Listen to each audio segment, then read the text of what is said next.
జిల్లా ఉప్పలగుప్తం మండలం యస్యానం గ్రామంలో ఉద్రిక్త పరిస్థితులు నెలకొన్నాయి. వేదాంతం ఆయిల్ కంపెనీ రవ్వ ప్లాంట్ ను గ్రామస్తులు ముట్టడి చేసి నిరసన చేపట్టారు. గత సంవత్సరం 100 ఉద్యోగాలు ఇస్తామని యాజమాన్యం ఇచ్చిన హామీలు అమలు చేయాలని డిమాండ్ చేస్తూ గ్రామస్తులు గత 2 రోజులుగా ప్లాంట్ కార్యకలాపాలను పూర్తిగా నిలిపివేశారు. కార్మికులను కూడా లోపలికి వెళ్లనీయకుండా అడ్డుకుని నిరవధిక ధర్నా కొనసాగిస్తున్నారు. రాత్రి వేళల్లో కూడా ప్లాంట్ వద్దే ఉండి నిరసన కొనసాగించిన ఆందోళనకారులు గ్రామానికి ఉపాధి అవకాశాలు కల్పించకుండా ఇతర రాష్ట్రాల నుంచి కార్మికులను తీసుకురావడం పట్ల ఆగ్రహం వ్యక్తం చేశారు.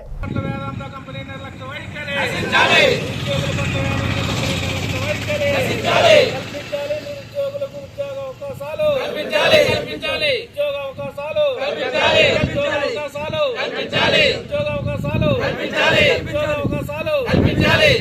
వేదాంత కంపెనీ నిర్లక్ష్య వైఖరి, వేదాంత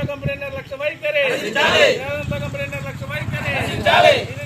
నిరుద్యోగులకు ఇచ్చిన హామీ ప్రకారం 100 ఉద్యోగాలు, 100 ఉద్యోగాలు, 100 ఉద్యోగాలు, 100 ఉద్యోగాలు పోరాడతాం. ఉద్యోగాలు కల్పించేంత వరకు పోరాడతాం. ఉద్యోగాలు కల్పించేంత వరకు పోరాడతాం.